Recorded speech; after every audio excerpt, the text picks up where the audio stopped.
اچھی پالیسی آتی ہے ہم اس کی تعریف بھی کرتے ہیں. میں صرف آپ کی جماعت کی بات نہیں کر رہا, دیگر جو پولیٹیکل لیڈرشپ ہے اس کی بھی بات کر رہا ہوں, دیگر جماعتوں کی بات کر رہا ہوں. ہم جماعت اسلامی کی کسی بھی پالیسی کے اوپر تنقید کریں, سوشل میڈیا کے اوپر ہمیں ماں بہن کی گالیاں دی جاتی ہیں. ہم ٹی ایل پی کی کسی پالیسی کے اوپر تنقید کرتے ہیں, ہمیں ماں بہن کی گالیاں دی جاتی ہیں, لائیو تھریٹس دیے جاتے ہیں. پی ٹی آئی کی کسی پالیسی کے اوپر تنقید کرتے ہیں. یہاں بھی جتنے لوگ بیٹھے ہیں یہ میڈیا میں کام کرنے والے ہیں. میں معذرت کے ساتھ ایک لفظ یوز کر رہا ہوں, ہم کہیں بے غیرت نہیں ہیں, ہماری بھی فیملیز ہیں. یہاں پہ کوئی پولیٹیکل لیڈرشپ ایسی نہیں ہے جو اپنے ورکر کو یہ بتا سکے کہ یہ میڈیا والے لوگ ہیں, یہ ہمارا نیریٹو عوام میں لے کے جاتے ہیں, ان کا کام ہم پہ تنقید کرنا بھی ہے, ہماری تعریف کرنا بھی ہے. چیک اینڈ بیلنس ہے. لیکن ہم جب تعریف کرتے ہیں تو ہم ان کے ہیرو بنے ہوتے ہیں, لیکن اگر کسی پالیسی کے اوپر تنقید کرتے ہیں تو ہمیں ماں بہن کی گالیاں دی جاتی ہیں. تو کائنڈلی اپنے ورکرز کو اس چیز کے اوپر بھی تھوڑی سی توجہ دیں کہ ایٹ لیسٹ اگر جب تنقید کرتے ہیں تو اس کو برداشت کریں, وہ پازیٹیو کرٹیسزم ہوتا ہے. دوسرا میرا سوال یہ ہے کہ آپ نے ابھی سیاست کے اوپر بات کی. جماعت اسلامی کے اوپر ایک ٹیگ ہے کہ یہ ہمیشہ سے روایتی سیاست اور ہمیشہ سے یہی ہر چیز کے اوپر اسلامی ٹچ جسے آپ کہہ سکتے ہیں, بڑا مشہور ہے آج کل پاکستانی سیاست کے اندر یہ ٹرم. اسلامی جو اصول ہیں ان کی بیسس کے اوپر اپنے ڈائنامکس کو ڈیفائن کر کے آپ سیاست, عملی سیاست کیوں نہیں کرتے؟ ہمیشہ سے صرف اسلام کو لے کے. آپ نے ابھی کہا کہ جی ہمارے پاس مالدار لوگ نہیں ہیں. کیا پورے پاکستان میں کوئی ایسے مالدار یا پیسے والے لوگ نہیں ہیں جن کا دامن صاف ہو, جو پاکستان کے لیے اچھا کر سکیں, جو آپ کے ساتھ آ کے پیسہ لگا کے ملک کے لیے بہتری کر سکیں؟ ایسے لوگوں کے پاس جماعت اسلامی کیوں نہیں جاتی؟ اور اسلام کے جو بیسک رولز ہیں, میں نے یہ نہیں کہہ رہا اسلام کو چھوڑ دیں, لیکن اسلام کے بیسک رولز کے اوپر اپنے جو اصول ہیں ان کو ڈیفائن کر کے عملی سیاست میں کیوں نہیں آ رہے؟ دیکھیے, میں آپ کے دونوں سوالوں شکریہ ادا کرتا ہوں, بڑی اچھی بات کی. پہلی بات تو یہ ہے کہ اگر آپ ہسٹری پڑھیں قومی اسمبلی میں, سینٹ میں, تو سب سے زیادہ صحابیوں کے حقوق کے لیے آواز جماعت اسلامی نے بلند کی, بلکہ صحابیوں کے پروٹیکشن کا بل جماعت اسلامی ہی نے پیش کیا ہے, پروفیسر خورشید صاحب نے. اور آج بھی اگر آپ تھوڑا سا ریسرچ کر کے اس کو نکال دیں تو آپ یوں سمجھیں گے کہ آپ کے نہیں, آپ کے آئندہ نسلوں کی حفاظت بھی انہوں نے کی. دوسری بات یہ ہے کہ اگر میں اپنی بات کروں تو زیادہ اپیلیبل نہیں ہوگی, لیکن گزشتہ دنوں سوشل میڈیا کے حوالے سے جب اسلام آباد کا ایک کورٹ میں چیف جسٹس اطہر من اللہ صاحب ایک کیس پہ ریمارکس دے رہے تھے, اس میں سوشل میڈیا ہی فوکس تھا.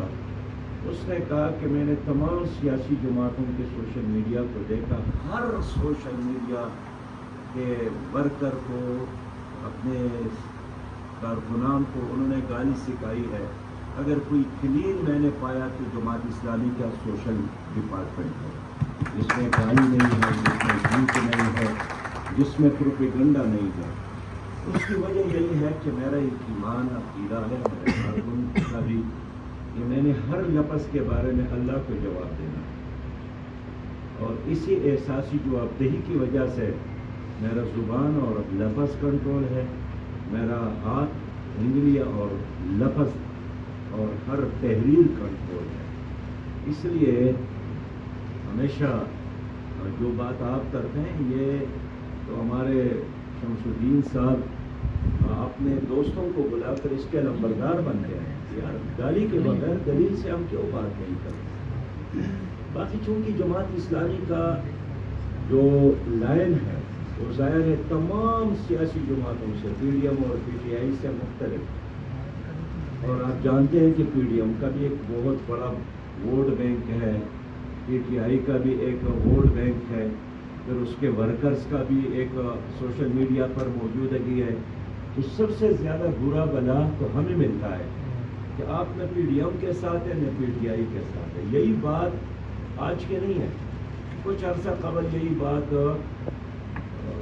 ایک اور انداز سے ہوتا تھا کہ یار آپ نہ روس کے ساتھ ہیں نہ آپ امریکہ کے ساتھ ہیں, تو آپ تو بڑے منافق ہیں, آپ کس کے ساتھ ہیں؟ اس سے پہلے یہ بات ہوتی تھی جب دنیا میں روم اور فارس کی بادشاہتیں تھی تو صحابہ کرام سے لوگ یہی بات کرتے تھے کہ آپ کس کے ساتھ ہیں؟ انسان تو یا روم کے ساتھ ہوتا ہے یا کسرا کے ساتھ ہوتے ہیں، آپ کسی کے ساتھ.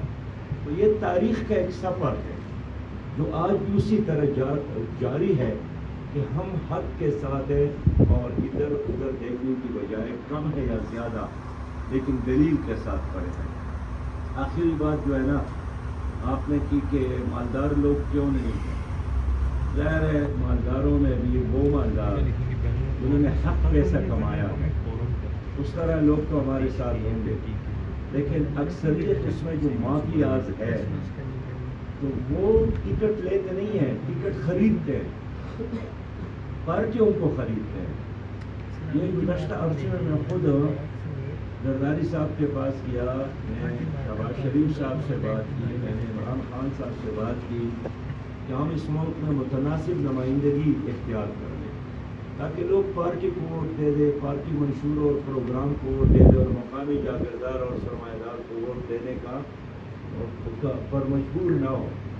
اس پر انہوں نے کہا کہ یہ تو آپ ہی کو سوٹ کرتا ہے، اس لیے آپ تو ٹکٹ دیتے ہیں اور جھنڈا دیتے ہیں، باقی وہ جانے اس کا کام جانے، وہ خریدتا ہے، وہ ڈراتا ہے ووٹر کو، دھمکاتا ہے ووٹر کو، حملہ خریدتا ہے. یہ آپ ہمارے لیے اتنا بڑا کام نہ بنا دیں کہ اب پھر میں خود جگہ جگہ جاؤں گا اور اپنی پارٹی منشور اور دلیل اور سوال جواب. اس لیے میں آج اس لیے کرنا چاہتا ہوں کہ یہاں سیاست نسل در نسل ایک خاص طبقے کا غلام ہے، سیاست آزاد نہیں ہے. یہ جماعت اسلامی کا سیاست کرنا یہ ایک معجزے سے کم نہیں ہے کہ ہیلی کاپٹر اور جہاز ایک طرف ہو اور موٹر سائیکل اور سائیکل والے دوسرے طرف پھر موقع کے ساتھ کھڑا ہو، لیکن کریں اپنی دلیل کے ساتھ. باقی بھی جہاں جہاں کسی کارکن کے لفظ سے اگر آپ کی جذبات کو کبھی کوئی درد پہنچا ہو تو ہم اس پر اپنا احتساب بھی کرتے ہیں، اپنا کارکن کو سمجھاتے ہیں، اور میرا کارکن تو آپ کے ساتھ ہے کہ سوشل میڈیا میں فیڈ کرنا ہے. ایک ساتھی سارے ہاتھ کھڑا کر رہے ہیں، شمس بھائی صاحب کو موقع دیں گے لیکن اسی ترتیب سے جس ترتیب سے آپ نے ہاتھ کھڑا کرنا ہے. جب تک آپ کے سوالات ہیں سراج صاحب یہاں ہیں، اس لیے ہاتھ کھڑا کرنے کے بعد انتظار کیجیے. اچھا، میں ایک بات گزارش کرتا ہوں. ویسے ہم نے نا اپنے سوشل میڈیا ڈپارٹمنٹ کا جائزہ لیا، ایک رپورٹ بنوائی ڈیجیٹل فٹ پرنٹ کی، سراج صاحب نے اس کو لیڈ کیا، ان کی صدارت میں مطلب میٹنگ ہوئی. تو ہم پولیٹیکل پارٹیز میں اس وقت تیسرے نمبر پہ ہیں ڈیجیٹل فٹ پرنٹ میں. اپنے جو پیجز ہیں ان کی فالوورز کے اعتبار سے اور اپنے لوگوں کی آپ کہہ لیں